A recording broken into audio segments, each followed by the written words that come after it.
Morning, everybody. Time for another round of coffee and questions. Hopefully you got your coffee. Questions relate to, hey, a while back on one of your videos, you showed us how to make shelf brackets, but it was kind of quick. Can you go over it in a little bit more detail? Not a whole lot to say about them. They're very quick and easy to do, and I'll show you the materials that I use.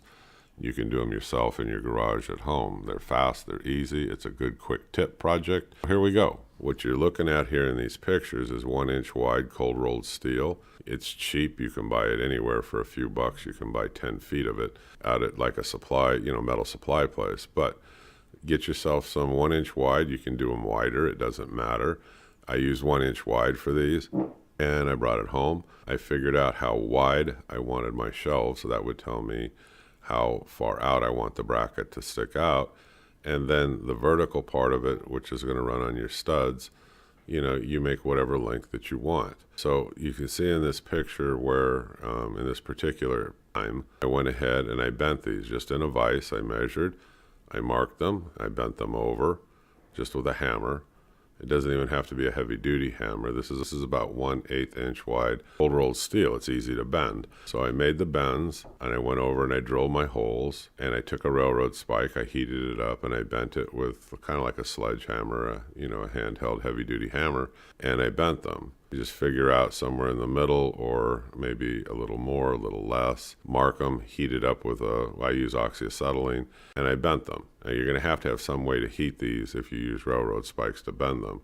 You can also use, cut a horseshoe and use a horseshoe in here too. I didn't do that. They look better, I think, with the railroad spikes. Took the railroad spikes, set them in there, and I went ahead and I welded them. The holes I drilled is, enough for a drywall screw to go through. They're brittle, but if you got steel screws, that's better, but drywall screws will work. I used a countersink bit. You don't have to. I did, so that when the screws go in, that they sit flush down with the metal. Now, when I'm done with these, I take it over to my bench grinder, and I round off the edges, and I clean it up.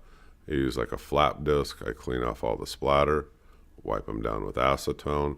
At that point, when they dry, it's your choice. You can paint them. You can leave them alone and let them just naturally rust and look antique-y, or you can put a clear coat finish over them. There's a multitude of ways you can finish these out. I think all I did with these when I'm done is I just left them alone because they're going to be outside. I let them rust. They'll look a little bit more antique. This is a quick, easy project to do. You can just clean up the edges on this so there's no sharp edges. A couple of welds, drill some holes. It's a fast, easy project. You can make your own decorative shelf brackets. You can also sell them. I made 10 of them for a friend. I sold them for about 50 bucks. You're only into it for about $1.50. So he was buying other stuff from me, so I didn't mind selling them to him inexpensively. Home Handyman, it's your quick tip of the day. I hope you folks have a great day, and click subscribe. I'll see you on the next video. Thank you very much. Bye-bye.